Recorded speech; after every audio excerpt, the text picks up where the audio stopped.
सभी को प्रणाम। हम कर रहे हैं एक दिव्य देव ध्यान।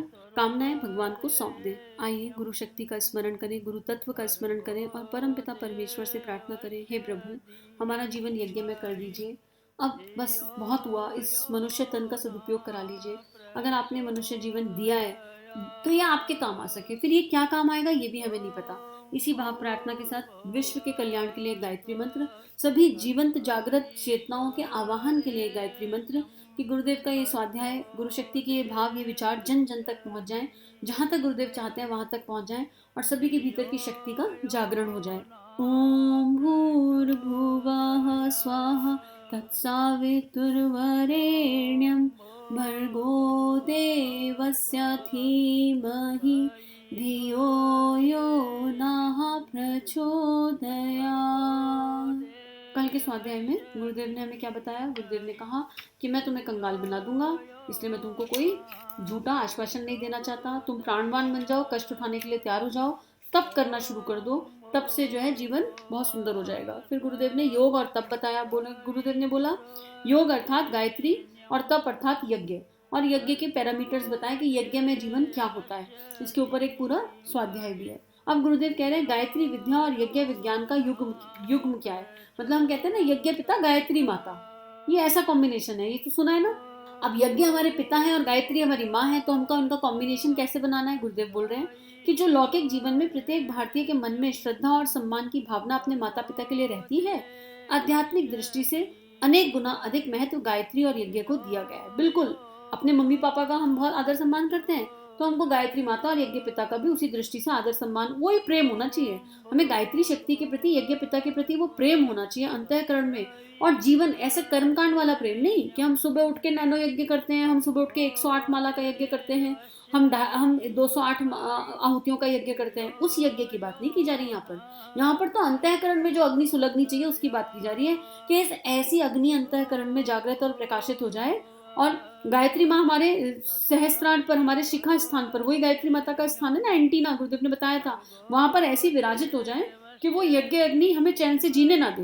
अगर हम समय नष्ट करें, हम लोभ मोह ईर्ष्या अहंकार में पड़े, हम कोई भी ऐसा कर्म करें जो ना करने योग्य है, हमारे हृदय में कोई भी ऐसा भाव विचार आए जो ना आने योग्य है, तो हमारा जीना मुश्किल हो जाए। ऐसी यज्ञ अग्नि समर्पित हो जाए कि हम अपने गुरु के लिए भस्म होने को तैयार हो जाए, पूरा का पूरा खुद को खत्म करने के लिए तैयार हो जाए। गुरुदेव यही कह रहे हैं।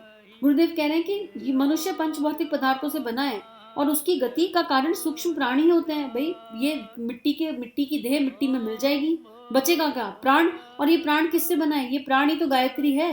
ये जो प्राण है, यही प्राण सब कुछ है, और इसी प्राण विद्या का उपयोग करना है, इसी को ट्रांसलेट, इसी एनर्जी को फील करना है, और इस एनर्जी को फील करके हमें उसकी उपेक्षा करनी है जो करने योग्य नहीं है। उन सब चीजों को छोड़ना है जो हमारे इस जीवन को, मनुष्य जीवन की गरिमा को घटा रही है, और अपने प्राण को स्थिरता करनी है और उसको बिल्कुल चिकना, स्निग्धता मतलब एकदम प्रेम प्रदान करना है, और समष्टि मन हो जाए। फिर ऐसा मन हो जाए जो सबके लिए सोचे। एक होता है व्यष्टि मन जो केवल मेरा सोचता है, एक होता है समष्टि मन, हमारा मन समष्टि हो जाए और दूसरों के दुख और दर्द को देखकर हम द्रवित हो जाएं, हम करुणामय हो जाएं, और हमको हमारा जीवन ऐसा हो जाए कि हम केवल श्रेष्ठ को पिक करना शुरू कर दें। भारतीय संस्कृति की सर्वोत्कृष्ट उपलब्धि हम बन जाएं। और यज्ञ वही है। यज्ञ जो है भारतीय जीवन संस्कृति का आधार है, यज्ञ को आधार कहा गया है। तो गुरुदेव कह रहे हैं वो आधार किस दृष्टि से है, वो दृष्टि से हम यज्ञ की महत्ता को स्वीकार करें और अपने जीवन को यज्ञ में बना लें। गायत्री और यज्ञ युग्म है। कैसे युग्म है? एक को भारतीय संस्कृति की माँ और दूसरे को पिता कहा गया। दोनों एक दूसरे पर डिपेंडेंट हैं। आप यज्ञ करोगे तो गायत्री मंत्र से करते हो ना, और फिर हम कहते हैं इदम गायत्री इदम नमम। ये जो यज्ञ हुआ ये माँ गायत्री के आशीर्वाद से हुआ, उनकी कृपा से हुआ, ये यज्ञ पिता को समर्पित है, और इसके साथ ही हम इदम गायत्री इदम नमम, हम भी आपको अर्पित हैं। जो भी कुछ हो रहा है आपका ही है, हर कर्म कृष्ण ही है। तो गायत्री जब करेंगे, अनुष्ठान करेंगे, उसके एंड में पूर्णाहुति किससे करेंगे? यज्ञ से करेंगे। जितनी भी माला करी, जितना भी अनुष्ठान किया, अब इसका पुण्य भी मुझे नहीं चाहिए भगवान, ये पुण्य भी यज्ञ अग्नि में समर्पित कर दिया और ये पूरा विश्व मंडल में फैल जाए। हम यही तो कहते हैं। तो यही दशांश करते हैं ना, जब भी आप कोई अनुष्ठान करो उसका दशांश यज्ञ आहुति होती है, उसका दशांश करना पड़ता है। तो अब क्या है, अब दशांश नहीं, अब गुरुदेव कह रहे हैं अब शतांश करनी पड़ेगी। क्यों? उसके बिना अनुष्ठान पूरा नहीं होगा। क्यों नहीं पूरा होगा? जिसके पास साधन नहीं उसके लिए विशेष मार्ग यह निकाल दिया गया है कि जब की संख्या का दशांश भाग अलग से जप कर ले और उसे यज्ञ स्थान की पूर्ति मान ले। इस विकल्प प्रतिपादन में यज्ञ की उपेक्षा नहीं वरन अनिवार्यता बढ़ाई गई।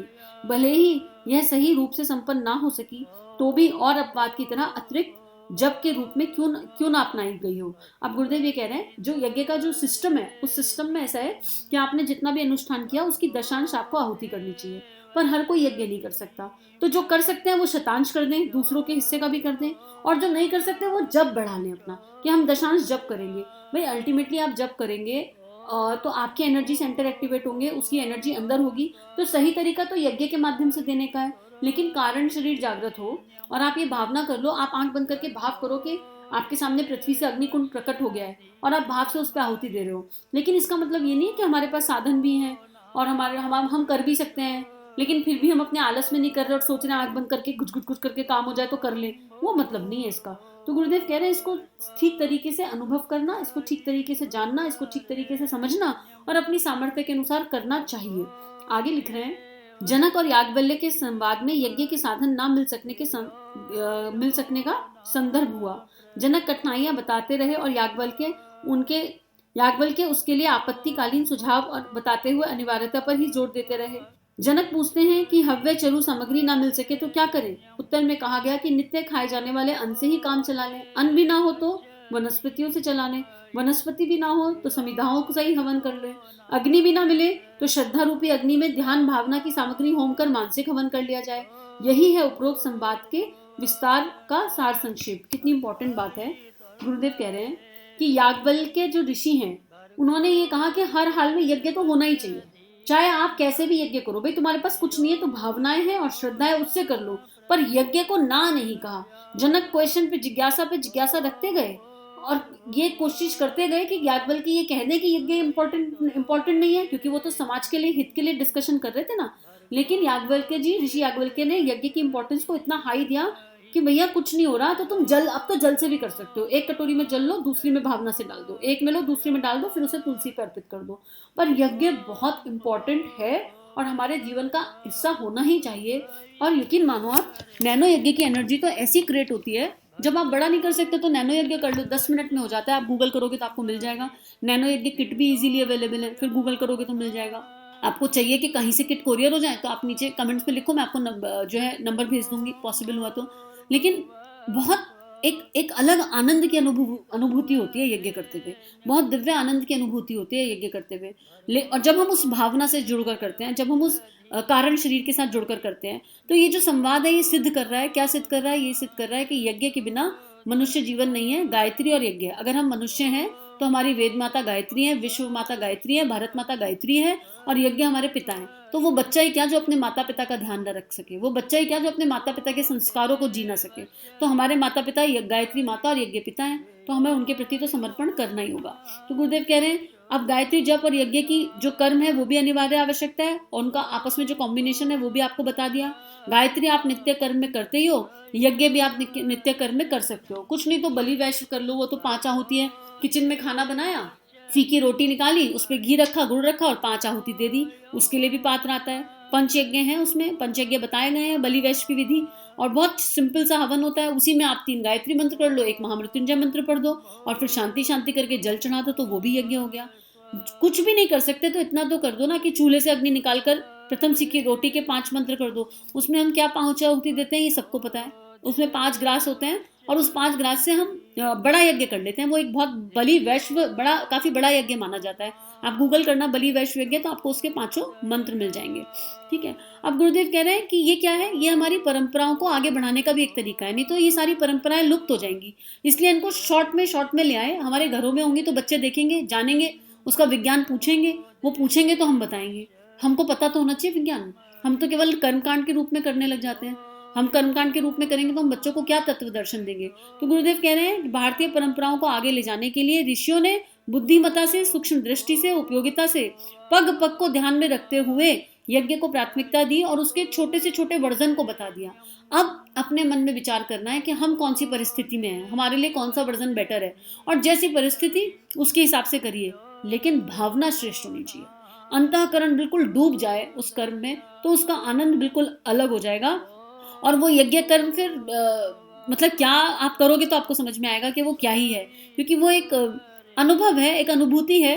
और जब भावना से जुड़कर हम उस काम को करते हैं तो ऐसा लगता है खुद को स्वाहा कर दिया, और इससे फिर सारी उपलब्धियां हो जाती हैं। आप निष्काम भाव से करोगे, लेकिन वही है, जब हम भगवान के खेत में पैर रखते हैं तो हमें कोई कमी नहीं रहती। कमी इसलिए नहीं रहती क्योंकि कोई इच्छा ही नहीं रहती। जिसकी कोई इच्छा नहीं, उसे कमी कैसे हो सकती है? तो यज्ञ पुरुष है, और शतपथ में कहा गया है यज्ञ व विष्णु। श्रुति में यज्ञ को निश्चित रूप से विष्णु भी माना गया है, तो यज्ञ के माध्यम से हम भगवान विष्णु की भी आराधना कर रहे हैं।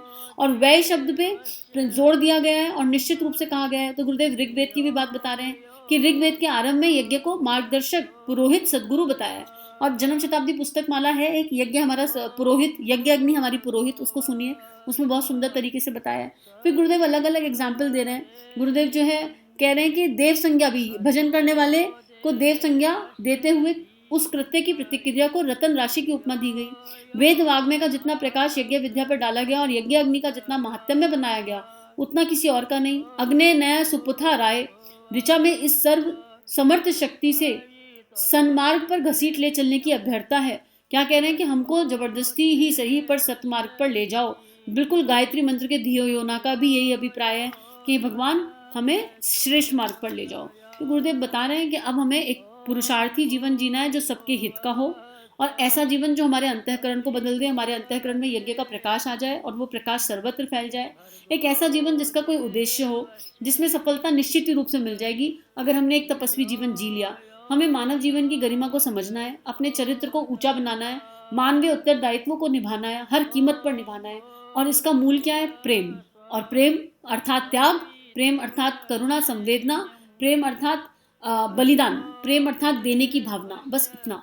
तो ये पुस्तक यहाँ समाप्त होती है, और सभी से प्रार्थना है कि इसको पढ़ें, सुने, जाने, समझें, अपने जीवन में उतारें, और जितने लोगों तक हो सके उतने लोगों तक इस स्वाध्याय को पहुंचाएं।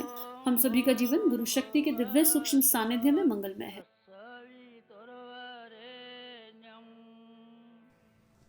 हमारे YouTube चैनल को सब्सक्राइब कीजिए और बेल आइकन पर क्लिक कीजिए ताकि आने वाली सभी वीडियो की नोटिफिकेशन आपको मिलती रहे।